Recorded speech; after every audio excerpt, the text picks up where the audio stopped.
नमस्कार। मेरे इस वीडियो में आप सबका हार्दिक स्वागत है।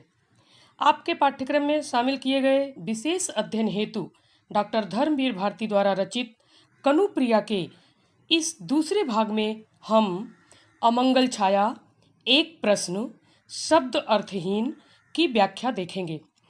तो आइए देखते हैं अमंगल छाया। घाट से आते हुए कदम के नीचे खड़े कनु को ध्यान मग्न देवता समझ प्रणाम करने।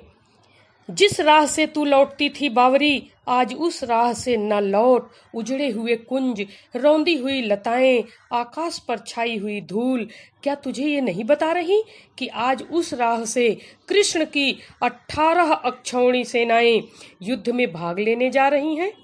आज उस पथ से अलग हटकर खड़ी हो बावरी, लता कुंज की ओट छिपा ले अपने आहत प्यार को आज इस गांव से। अर्थ देखते हैं। अमंगल छाया, बुरी छाया। अमंगल, मंगल अच्छा होना और अमंगल बुरा होना। तो इस अमंगल छाया में राधा के दो रूप दिखाई देते हैं। एक तो उसकी अंतरात्मा जो अंदर से उसे प्रश्न पूछ रही है वो राधा, और दूसरी चैतन्य अवस्था वाली राधा। तो यहाँ पर दो रूप उनके दिखाई दे रहे हैं। राधा की अवचेतन मन में बैठी राधा, अवचेतन अर्थात उसकी अंतरात्मा में बैठी राधा, और चेतना अवस्था में स्थित राधा और कृष्ण। इस सर्ग में अवचेतन मन में बैठी राधा चेतना अवस्था में स्थित राधा को संबोधित कर रही है, मतलब उसकी अंतरात्मा प्रश्न कर रही है सामने वाली राधा से। वह कहती है कि हे राधा, घाट के ऊपर आते समय कदम के नीचे खड़े कृष्ण को तुमने ईश्वर समझकर प्रणाम करने के लिए तुम जिस रास्ते से आई थी, हे पगली, हे बावरी, बावरी का मतलब यहाँ पर कि एक संबोधन है वो, हे बावरी, हे पगली, अब तू उस राह पे मत जाना। क्या ये उजड़े कुंज, रौंदी गई लताएं, आकाश में उठे धूल के बबुले तुम्हें नहीं बता रहे कि जिस राह से तुम आती थी उस रास्ते से महाभारत के युद्ध में भाग लेने के लिए श्री कृष्ण ने अपनी 18 अक्षौणी सेनाएं भेजी हुई हैं, वहां से जाने वाली हैं उसी रास्ते से। तो इतनी बड़ी सेना जब वहां से जाएगी तो पूरा जो भी जिस कुंज में तुम कृष्ण के साथ कदम के नीचे उनकी बंसुरी की आवाज में मग्न हो जाया करती थी, वहां उनके साथ रासलीला रचाया करती थी, वहां उनका रास्ता देखा करती थी, आज वो सब लता कुंज जो हैं उस सेनाओं से रौंद उठेंगे, पूरी तरह से कुचल दिए जाएंगे। आज तू पथ से दूर हट जा। उस लता कुंज की ओट में जिस कनु के कारण तेरा प्रेम दुखी हुआ था उसे छुपा ले, क्योंकि युद्ध के लिए इसी पथ से द्वारिका की उन्मत्त सेनाएं जा रही हैं। आगे कहती है कि हे राधा, मैं मानती हूं कि कनु सबसे अधिक तुम्हारा है, तुम उसके संपूर्ण व्यक्तित्व से परिचित हो, तुमने उसके साथ बहुत समय बिताया है, लेकिन ये सारे सैनिक भी कृष्ण के हैं, लेकिन ये तुम्हें नहीं जानते। यहाँ तक कि कृष्ण भी इस समय तुमसे दूर हैं, अनभिज्ञ हैं, उन्हें तुम्हारी बिल्कुल याद नहीं है, क्योंकि उनका सारा ध्यान तो इस समय युद्ध पर है। यहीं पर तुम्हारे न आने पर सारी शाम आम की डाल का सहारा लिए कनु बंसी बजा बजा कर तुम्हें पुकारा करते थे। लेकिन क्या हो रहा है, यह आम्र वृक्ष की डाल उनकी विशेष प्रिय थी, तेरे न आने पर सारी शाम इस पर टिक उन्होंने बंसी में बार बार तेरा नाम भरकर तुझे टेरा था। ये वही आम की वृक्ष की डाली है, जब तुम्हारा रास्ता निहारते थे अपनी बंसुरी को बजा बजा कर, बंसुरी को बजा के राधा राधा बुलाया करते थे, लेकिन आज यही आम की डाल काट दी जाएगी। क्यों काट दी जाएगी?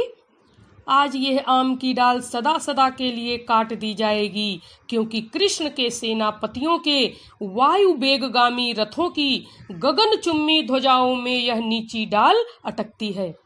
जब आज यहाँ से उनकी 18 अक्षौणी सेनाएं जाएंगी तो उनके तेज गति वाले रथ होंगे, पताकाएं होंगी उस पर, और वो इन पेड़ों पर, इन आम की डालियों पर वो अटक जाएगी, उलझ जाएगी, तो इसलिए इसको आज काट दिया जाएगा।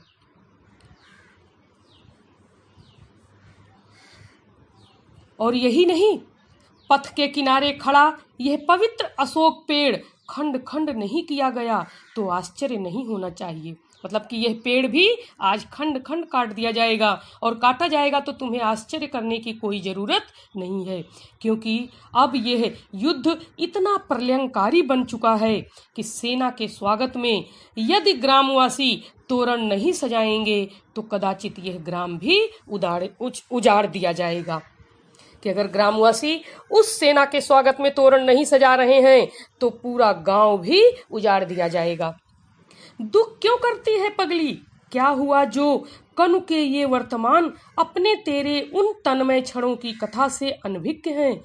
उदास क्यों होती है ना समझ कि उस भीड़ भाड़ में तू और तेरा प्यार नितांत अपरिचित है, छूट गए हैं। आगे फिर कहती है कि हे कनुप्रिया, अपने आप को ही संबोधित करते हुए राधा कह रही है, हे कनुप्रिया अर्थात राधा, कृष्ण के साथ तुमने जो समय तन्मयता के गहरे क्षणों में व्यतीत किया था वो कृष्ण अब तुम्हें भूल चुके हैं। इस समय कृष्ण को केवल अपना वर्तमान अर्थात महाभारत का यह निर्णायक युद्ध याद आ रहा है, तुम नहीं याद आ रही हो। हे राधा, यदि आज कृष्ण युद्ध की इस हड़बड़ाहट में तुम्हारे प्यार से अपरिचित होकर तुमसे दूर चले गए हैं तो तुम्हें उदास नहीं होना चाहिए, तुम्हें दुखी नहीं होना चाहिए। आगे फिर कह रहे हैं, गर्व कर बावरी, कौन है जिसके महान प्रिय की 18 अक्षौणी सेनाएं हों। राधा अपने आप से ही प्रश्न करते हुए अपने को ही बता रही है कि अरे तुम्हें तो गर्व करना चाहिए, क्योंकि तुम्हारे प्रेमी के पास 18 अक्षौणी सेनाएं हैं। और कौन ऐसा है जिसके प्रेमी के पास 18 अक्षौणी सेनाएं हैं, तो वो केवल तुम हो, तुम ही तुम हो, इसलिए तुम्हें अपने ऊपर गर्व करना चाहिए। एक प्रश्न के अंतर्गत फिर राधा कृष्ण से प्रश्न कर रही है, अच्छा मेरे महान कनु, मान लो कि क्षण भर को मैं यह स्वीकार लूं कि मेरे ये सारे तन्मयता के गहरे क्षण सिर्फ भावावेश थे, सुकोमल कल्पनाएं थी, रंगे हुए अर्थहीन आकर्षक शब्द थे। मान लो कि क्षण भर को मैं ये स्वीकार लूं कि पाप पुण्य धर्माधर्म न्याय दंड क्षमा शील वाला यह तुम्हारा युद्ध सत्य है, तो भी मैं क्या करूं कनु। मैं तो वही हूं तुम्हारी बावरी मित्र, जिसे सदा उतना ही ज्ञान मिला जितना तुमने उसे दिया। अर्थ देखते हैं, राधा कृष्ण को संबोधित करते हुए फिर कहती है कि अच्छा कृष्ण, मान लो कि मैंने जो तन्मयता के गहरे क्षण तुम्हारे साथ जिए, जो बिताए, उन क्षणों को अगर तुम कहोगे कि वो भावावेश थे, वो मेरी केवल कल्पनाएं थी, तुम्हारी दृष्टि से मेरी तन्मयता के गहरे क्षणों को व्यक्त करने वाले वे शब्द निरर्थक थे, परंतु आकर्षक शब्द थे। मैं मान लेती हूँ, मान लो एक क्षण के लिए मैं यह स्वीकार भी कर लूं कि महाभारत का यह युद्ध पाप पुण्य धर्म अधर्म न्याय दंड क्षमा शील के बीच का युद्ध था, इसलिए इस युग का जीवित सत्य था जिसके तुम नायक थे। राधा कहती है आगे कि फिर भी कृष्ण, मैं तुम्हारे इस नायकत्व से परिचित नहीं हूँ।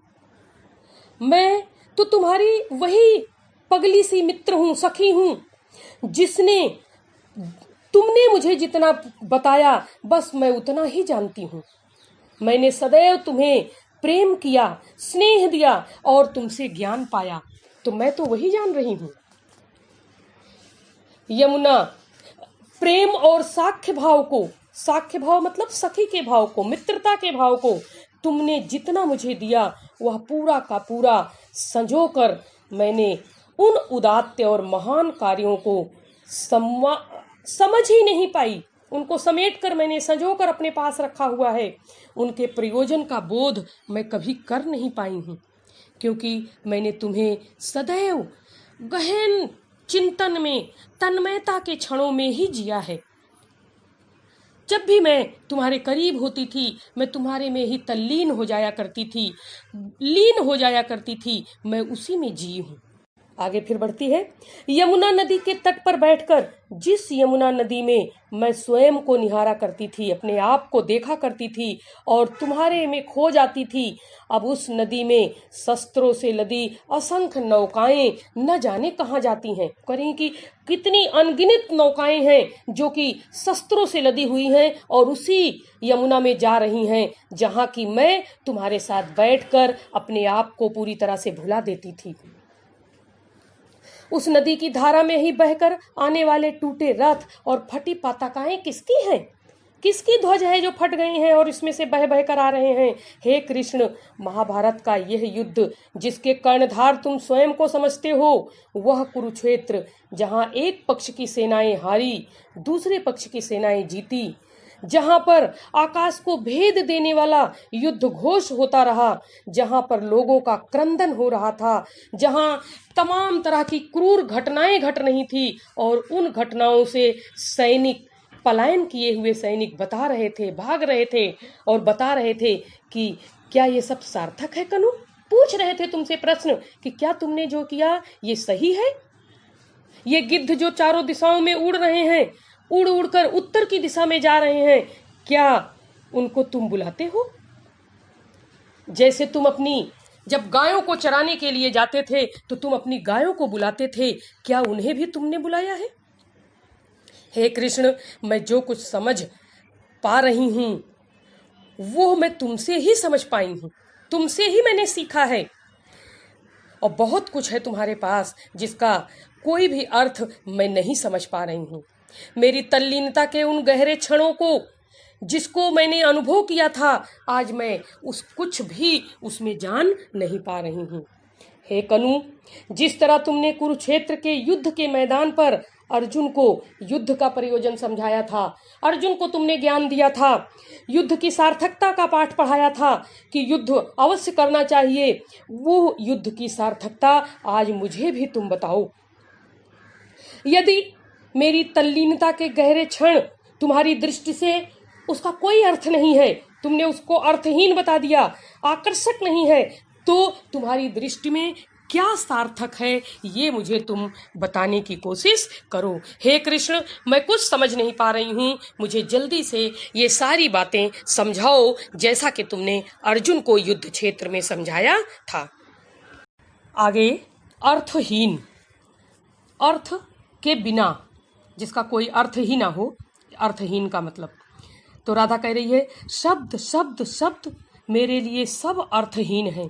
यदि वे मेरे पास बैठकर तुम्हारे कांपते अधरों से नहीं निकलते, शब्द शब्द शब्द, कर्म, स्वधर्म, निर्णय, दायित्व, मैंने भी गली गली सुने हैं ये शब्द।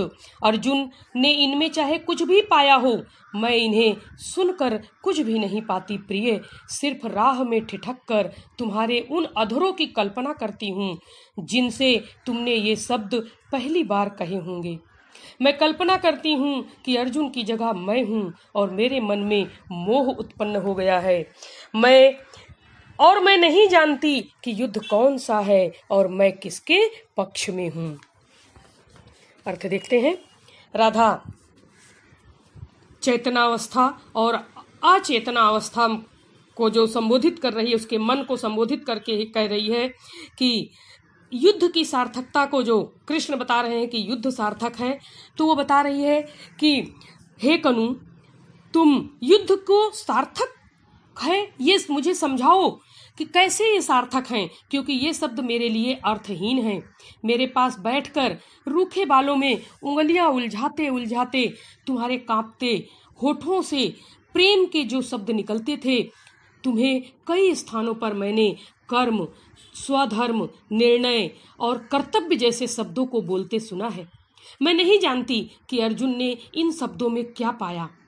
लेकिन मैं इन शब्दों को सुनकर भी अर्जुन की तरह मैं ज्ञानी नहीं हूँ कि मैं कुछ समझ पाती हूँ। मैं नहीं समझ पा रही हूँ। मैं राह में रुककर तुम्हारे उन होठों की कल्पना करती हूँ, उन अधरों की कल्पना करती हूँ जिन होठों से तुमने प्रेम के शब्द पहली बार कहे थे। मेरी तन्मयता, मेरी तल्लीनता के गहरे क्षणों के साक्षी बने थे तुम। वो मेरे सखा बने थे। मैं उस ओठों को याद कर रही हूँ, उस अधरों को याद कर रही हूँ। राधा अपने मन के भाव को अभिव्यक्त करते हुए कहती है कि मैं कल्पना करती हूँ कि आज अर्जुन के स्थान पर मैं हूँ और मेरे मन में यह मोह उत्पन्न हो गया है। जिस प्रकार तुमने अर्जुन को युद्ध की सार्थकता समझाई है, उसी प्रकार मैं भी तुमसे समझूं। मैं ये नहीं जानती कि ये युद्ध कौन सा है, यह युद्ध किसके बीच हो रहा है, मुझे किसके पक्ष में होना चाहिए, तुम्हारे पक्ष में या दूसरे के पक्ष में। लेकिन मेरे मन में यह मोह उत्पन्न हो रहा है, क्योंकि तुम्हारा समझाया जाना, समझाते हुए तुम्हारा बोलना मुझे बहुत अच्छा लगता है। जब तुम मेरे पास बैठकर बोलते हो तो मैं ठगी सी तुम्हें सुनती हूँ, तो मुझे वो बहुत अच्छा लगता है। जब तुम मुझे समझाते हो तो लगता है जैसे युद्ध रुक गया है, सेनाएं रुक गई हैं, खड़ी हो गई हैं और इतिहास की गति रुक गई है और तुम मुझे समझा रहे हो और मैं मंत्र मुग्ध तुम्हारी वाणी का पान कर रही हूँ। हे कनु, हे कृष्ण, कर्म, स्वधर्म, निर्णय, दायित्व जैसे तुम शब्दों को कहते हो, मेरे लिए ये सब अर्थहीन है। मुझे ये सब कुछ नहीं समझ में आता, क्योंकि ये शब्द मेरी तल्लीनता के चिरम, जो तल्लीनता थी, चिंतन था जो मेरा, वो गहरे क्षणों के शब्द नहीं है। जब मैं तल्लीन होती थी तो मैं इन शब्दों को नहीं जानती थी। तुम प्रेम की बातें कर रहे हो, प्रणय के एक एक शब्द को तुम समझकर मैं पी रही हूँ। मैं ये जानती हूँ तुम अगर प्रेम की बातें करते हो तो तुम कृष्ण हो, मैं ये समझकर वो चीज पीती हूँ। तुम्हारा संपूर्ण व्यक्तित्व मेरे ऊपर छा जाता है, तुम्हारी कनु प्रिया के ऊपर छा जाता है। मुझे ऐसा आभास होता है कि जैसे तुम्हारे होठों में जादू भरा हुआ है और रजनीगंधा के फूलों के समान वे झर रहे हैं और मैं मंत्रमुग्ध सी तुम्हें देख रही हूँ और सुन रही हूँ। हे कृष्ण, जिन शब्दों का तुम उच्चारण करते हो, कर्म, स्वधर्म, निर्णय, दायित्व, कर्तव्य, ये शब्द मुझे बिल्कुल नहीं आते हैं। मुझे तो इस तरह के शब्द सुनाई भी नहीं देते हैं। मुझे केवल सुनाई देता है राधा राधा राधा। तुम जो मुझे राधा कहकर बुलाते थे, मुझे वही शब्द असंख्य बार, अनगिनत बार सुनाई पड़ रहे हैं और उसका मैं केवल एक ही अर्थ जानती हूँ कि मैं और मैं हूँ। तो अब तुम मुझे बताओ कनु, इन शब्दों से तुम मुझे इतिहास कैसे समझाओगे? मेरी तल्लीनता के गहरे क्षणों में जिए गए वो शब्द ही मुझे सार्थक लगते थे जो मैंने तुम्हारे साथ जिया था, तुम्हारे साथ सीखा था। मैं उन्हीं शब्दों के साथ जीना चाहती हूँ, तो मुझे ये शब्द बिल्कुल सार्थक नहीं लगते हैं। मुझे तुम कैसे समझाओगे कनु? मुझे पूर्ण विश्वास है कि आप कविता पूरी तरह से समझ गए होंगे। अगले वीडियो में पुनः मिलने का वादा करते हुए मैं आपसे विदा लेती हूँ। धन्यवाद।